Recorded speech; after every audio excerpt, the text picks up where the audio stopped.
Welcome to Let's Talk Antigonish, the podcast where we sit down with neighbors, experts, and friends to explore the stories, the questions, and the big little issues that shape life in our town, one conversation at a time.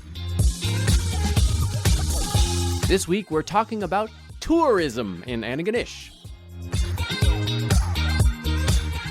Hello, everyone, and welcome to Let's Talk Antigonish. It's me, your co-host, Justin, and Anuj, the other co-host, two co-hosts. Yeah. Together, we form one whole amazing co-host. We try to. That's right. So today we are going to be talking about tourism in Antigonish with Lynne DeLorey, the first director of tourism with the Antigonish Tourism Association. Welcome, Lynne. Thank you. Thank you very much So for good to having have me you. here. Thank you. So I feel Great like to be here. I feel like you're a known entity in the town because you used to run the Evergreen Inn and then you were at StFX in a position for a long time. Is that right? Can you just give us your quick background? Absolutely. I first got started in tourism, believe it or not, when I started at StFX in '86, wherein I worked at the Claymore as a front desk agent, guest service agent. And I did that for 2 summers while attending StFX. And then I went off into another field. And then in 2007, the inn, Evergreen Inn, became available on the market. So I'm like, oh, I think I might like this. I love people, love talking, creating an atmosphere that's comfortable for everyone. And I thought, well, let's do this.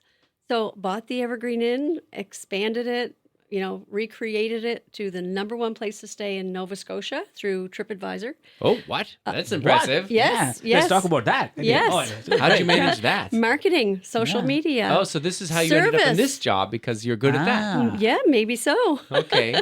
I had a calling.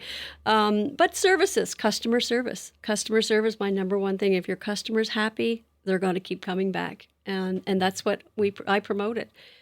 So then sold the inn in 2014, went off in some other businesses. And then in 2019, the StFX opportunity came up for the president's office. I was working with SREN at the time. It was an economic development agency.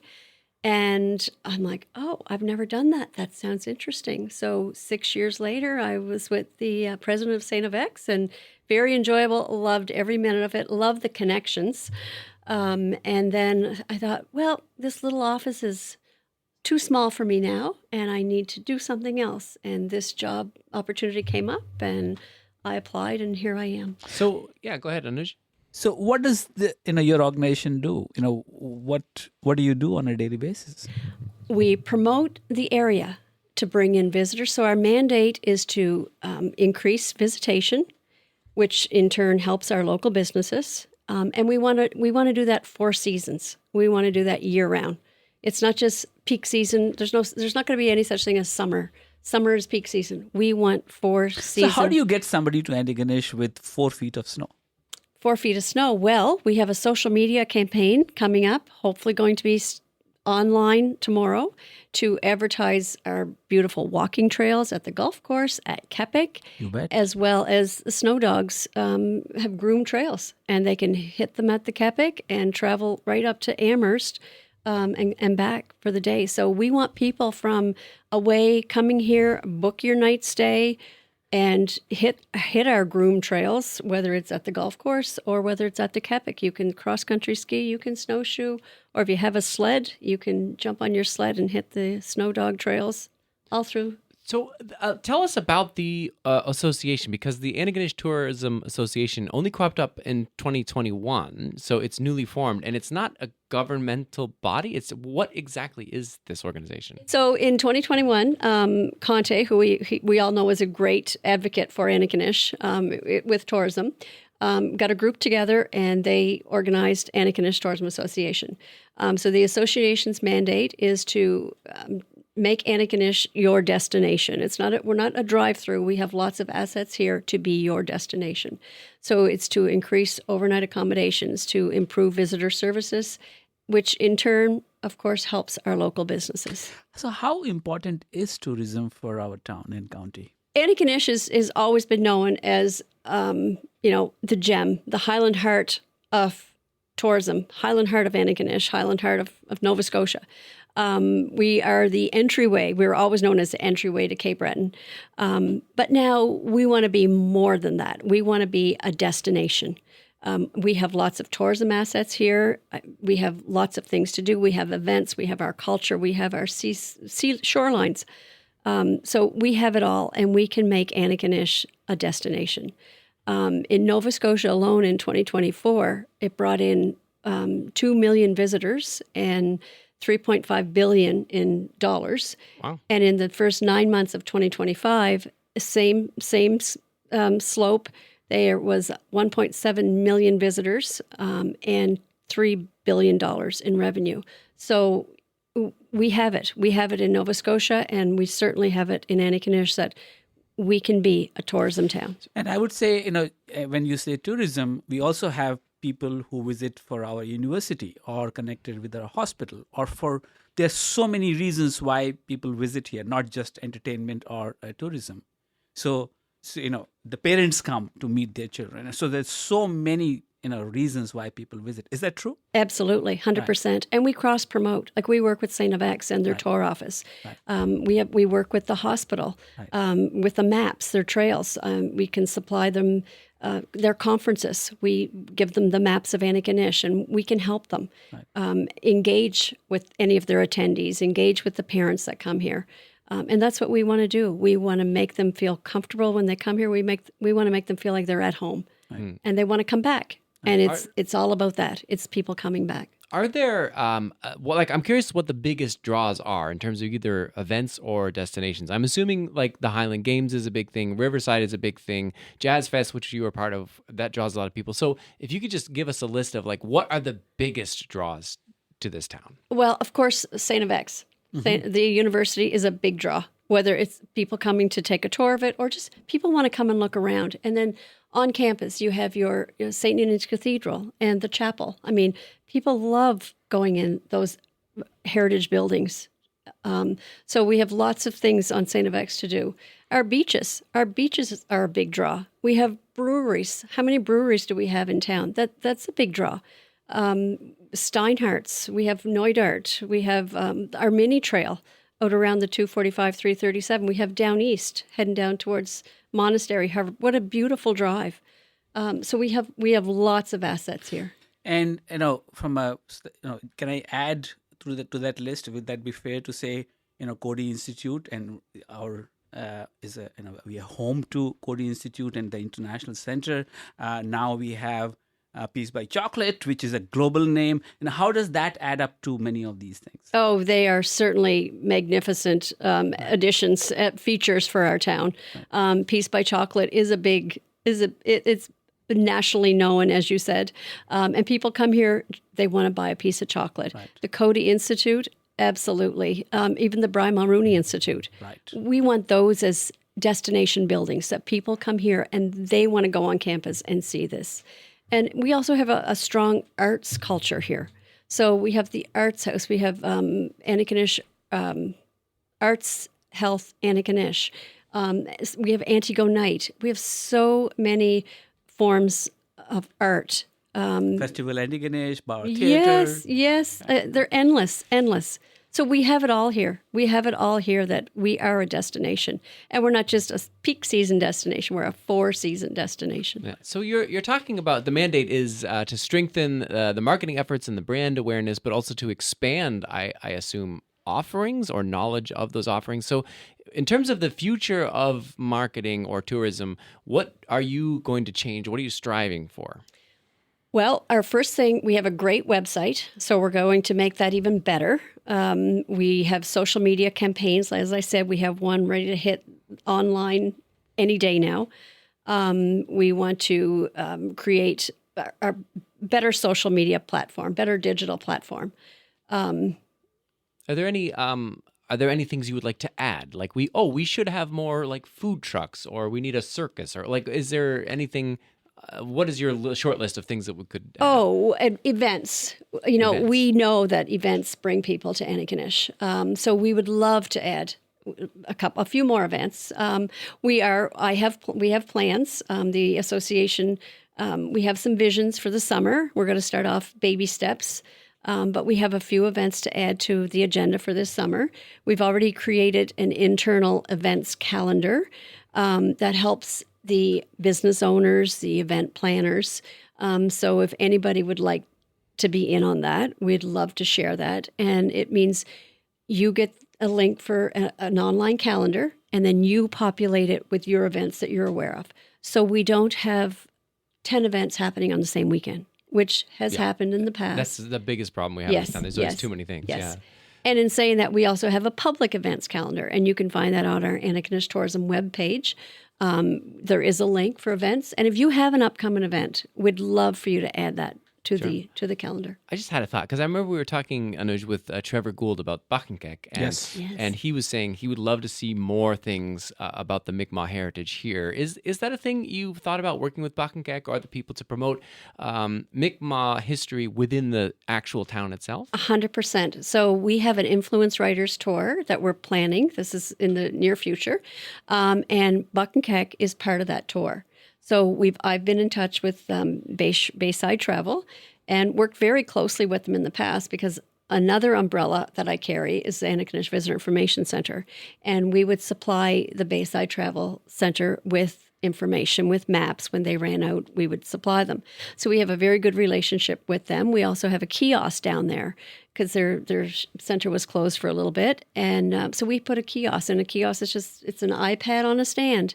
And you go in, and if you want information on Antigonish, you just click whatever you need. And when I say Antigonish, I mean Antigonish Town and County. We're a community. I don't specify town or county. And this recent decision to cut the budget on information center, is that going to be a setback? Or this is the elephant in the room, because we're sitting here with the budget announcements, and one of the things that they're getting rid of are information centers, and you have one here in this library. So tell us about the relation. Is that just a privately run thing, or are you getting funding, or how's this work, and how's this budget going to affect you? The Antigonish Visitor Information Center is locally run. So it's unaffected by this budget. It's unaffected. Okay. So as far as we know right now, we do get funds from coastal Nova Scotia that are filtered in through the province. So as far as we know right now, that has not changed any. Provincially funded VICs, unfortunately, have been set to close. We will miss the one in Port Hastings, because that was the gateway. That was the welcome to Cape Breton. We don't carry a lot of Cape Breton information here, because we always sent them to the VIC. As soon as you cross the causeway, right-hand side, stop in. And that's closing? They know everything. That one is closing. So that's a sad day. But that probably can create an opportunity for us as a gateway town, so that people can come here and find that information. 100%. Right. So we have already reached out to Buckenkek to see if we can expand a little bit more with them. Oh, into Bayside, like more. Yes. To have them as, they're on the highway. People are heading to Cape Breton or coming back. Let's make this bigger and better. We will still run as the Antigonish Visitor Information Center. No changes. We've applied for student funding, and we hope to reach as many people as possible. So the funding cuts to community cultures, tourism, heritage aren't necessarily affecting Antigonish Tourism Association, because you're functioning almost outside of the system. Correct. Yes. Okay, although we do have events that we run through the ATA, and I know with the budget, some of those grant fundings have been scaled back a little bit. Tell us about that, because I have printed out this big, beautiful list from the Halifax Examiner of all the things that are getting cut, and there's just dozens and dozens of things that are community culture, tourism, and heritage that are getting defunded, essentially, or have funding. The museums was a big thing. A lot of the programming that you might find in this town when it comes to sports or arts is getting cut.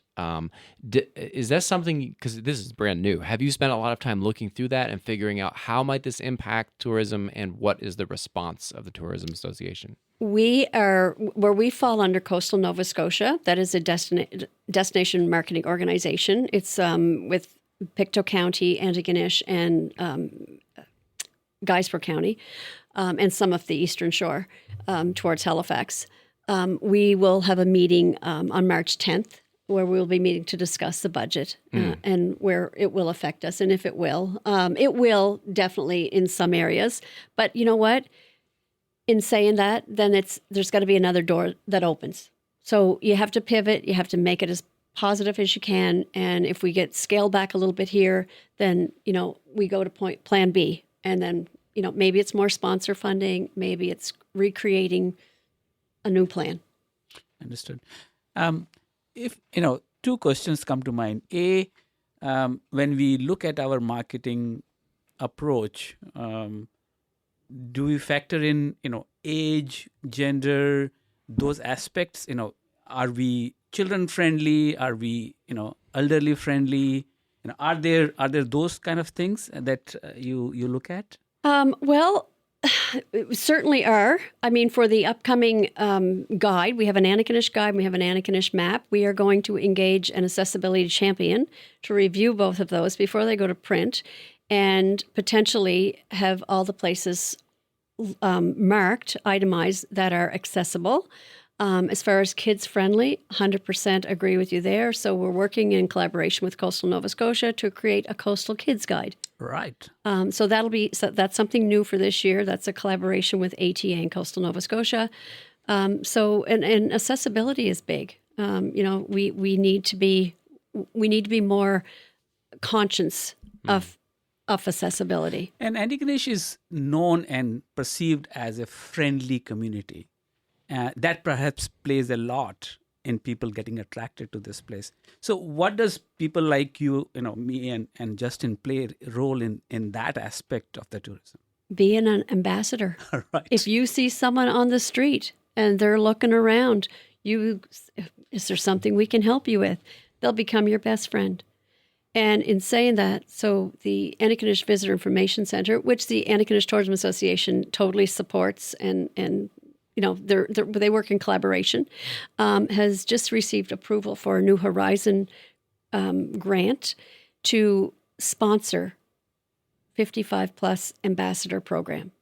So we'll be putting a call out to anybody who'd like to join this, that there'll be full training, and they'll be our ambassadors.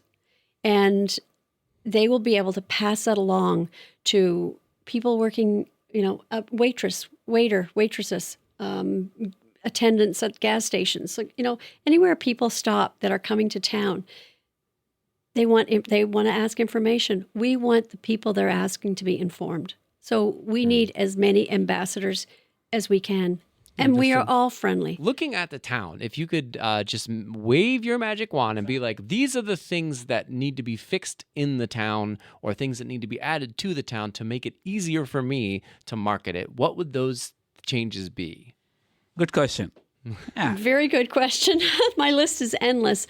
My first thing would be events like in the summer, and I'm not a summer because that's when we get technically our peak season. Yes, we want to make it 4 seasons, but wouldn't it be great to have music, like something happening, I'm going to say every night, and I do mean like every second night. I want events happening here all the time. I want something for people when they come, they're staying. And we have enough talent in this town. We have lots of talent, right. And we have the infrastructure. We do.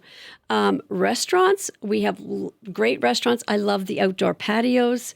We can expand on those. We have lots of food trucks. I mean, and even in the rural areas, Chez DeLorey on Friday afternoons. How many people know that they create great meals down at Chez DeLorey every Friday? No. You should go there. Okay. It's important. Yeah. Delicious. Yeah. Does it offer vegetarian choice? I think there must be. Okay. There would be. Okay. You just take the meat off the plate. Isn't that what vegetarians do?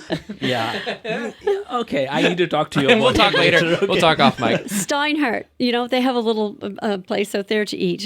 What a view out there. If you're sitting there having your meal. That's beautiful. Lovely view, yeah. So that's true. There's lots of things I'd love to have here. Events, restaurants that have more patio, more outdoor, accessibility, beaches. I mean, we have a couple now. Wouldn't it be great if more were? Stores open later in the evenings to create people that are down walking the Main. We have a beautiful Main Street, and stroll the Main. People want to do things. They want to see things. The museum, is open. Barry does a fabulous job at the museum. If that was, had more outdoor events, possibly, just there's so many things that I'd. So the 4 seasons, you mentioned that as the thing. I'm just curious to see, in terms of branding and marketing this town, What differentiates it from other places that are also kind of doing Four Seasons stuff? Because to me, that means outdoor. It's sort of a general umbrella. There's got to be something about this town which makes it unique, and I'm sure you've thought of this. So how, when you're out pitching this to random people that you meet on the street, how do you market this town where they're like, oh, that's cool, I have to go there? What do you say? I say we have the assets, and I said this before, and I'll keep saying it. We have the assets here. We can be Four Seasons. So, but we need those people to play with us. So we need packages. We need to promote what we have. So this time of year, we need to promote the golf course for trails. The golf course is more than just golfing. Beautiful trails right now. Kepik Ski Hill. No, it's not for skiing, but it's for cross-country skiing. It's for snowshoeing. It's for the fat bikes, I believe is what they're called. Mm-hmm. The mountain bikes, like those right now. Amazing venue for that. We have the trails for the snow dogs. We have other trails, down east and out around the Cape. There's lots of walking trails. In the summer, package. Eat, stay, and play. We have Festival Antigonish. We have arts. We have. So how do you create those packages? Who creates those packages, though? Well, we can help with that. Right. We can put on, reach out, we can help. There's been package. What about the ghost the ghost? The haunted ghost walk. Yes. Well, she's already on board to do our Influence Writers Tour. Right. She's got to put on a special walking tour for our attendees. What about our Piece by Chocolate? Would they? 100%. Okay. Oh, 100%. Right. No. So I guess we'll give the last question to you, which is, what is something you wish that the people of this town knew about tourism or the Antigonish Tourism Association that maybe they don't know, that people who aren't in the tourism industry, just like regular everyday people, what do you want them to know? Okay. Well, funny you should say that, because as a volunteer with the Antigonish Visitor Information Center, we often have locals coming in asking what's happening this week, what's happening. So we are more than just for the visitor. We are for locals as well. So what I would like them to know is that we have it all here. And if they need to know about events, we have a events page. Go to AntigonishTourismAssociation.ca. We have an events site. You can click on there, find out what's happening. We have lots of walking tours. We have lots of walking trails. We have, like you said, the haunted walks. Our restaurants, and people need to be using this stuff. People need to be using these venues so we can keep them. Yeah, it's interesting that globally, if you look at the trends, as a society, we are moving from product-based society to experience-based society. We love to spend money on our experience, not just what. So yes. And so, we'll probably have to think around that. So, like the ghost tour is an experience. That's why. Oh wow, that's unique. Nobody else is offering it. I would like to do that. Yes. And I have to say, with the AI revolution at the moment, there is definitely a movement of doing things offline, in person with fellow humans. So like exactly. Real in-person events. So this is what you're talking about: offering more music, more outdoor events, and hands-on experience. That's like right. Who doesn't want to come and crack their own lobster? And eat it. I don't want to crack a lobster. Yeah. Where can we do that? Neither do you. We are just irregular. Well, there's a lot of people that do, and that's what Exactly. Yeah. But that's great. I think we've asked all the questions we could ask. I think so. But and so thank you for coming. Really, and so the website for this is, I think you made an interesting point, which is you're not for outside people, you're for people from Antigonish, because we have this perennial problem of I don't know what's happening in the town, and so the arts organizations like Antigonish Culture Alive has a newsletter. Everyone has this system to try and let people know what's going on. But it sounds like your website is also compiling information not for people from away, but for locals to figure out what's going on. Is that right? Absolutely. So we have the events calendar. So how do you get that? AntigonishTourism.ca. Okay. And if you scroll to the bottom, we have events, and you can add events. Add your events. The more we can have on there, the more people know that they can come. There's lots to do here. And would you like to have, influencer and volunteers in the community that actively work with you to promote and put that on their website? 100%. Right? I would love that. Because the websites have become less attractive. People go to Facebook and Instagram and TikTok and others to really understand what's happening. So we should, That's true as well. But like I do have to say, now that I'm thinking about it, like if I'm going to a city to visit and I Google what's going on, it's usually the tourism page that pops up first that lists the events so that I know what's happening. I realize that that's probably how a lot of people are interacting with this town. What's going on in Antigonish? Boom, you're going to get your website first. Fantastic. So we need to know about those events. People have to share them with us. And if you're not comfortable putting them on, send them to us. I will put them on. We will find someone to put them on. Awesome. Fantastic. All right. Well, this has been very informative. Fantastic. Thank you. Thanks. And please reach out. Anybody. Thank you for listening to Let's Talk Antigonish. If you like the podcast, don't hesitate to subscribe. Just go to letstalkantigonish.ca and click. Voila! You'll receive new episodes right in your email inbox. This podcast is a labor of love. Please consider making a contribution, small or large. Maybe a monthly subscription. Depending on the level of public support, we would like to engage local producers and journalists to create more regular deep dive news stories about life here in Antigonish. Right now, it's just Anuj and I doing this in our free time. You can read all about the podcast and ways to support us at letstalkantigonish.ca. And if you're a local business that wants to sponsor the podcast or even place an audio ad, we are certainly not opposed. A huge thank you to all of our subscribers and especially our paid subscribers, which have helped us to buy the audio equipment that we needed to get this thing off the ground. And remember to get in touch with us if you have an idea for a future episode or a burning question about life in Antigonish that you want us to explore and get answers to. We welcome all feedback. Just email us at letstalkantigonish@gmail.com. Let's talk Antigonish.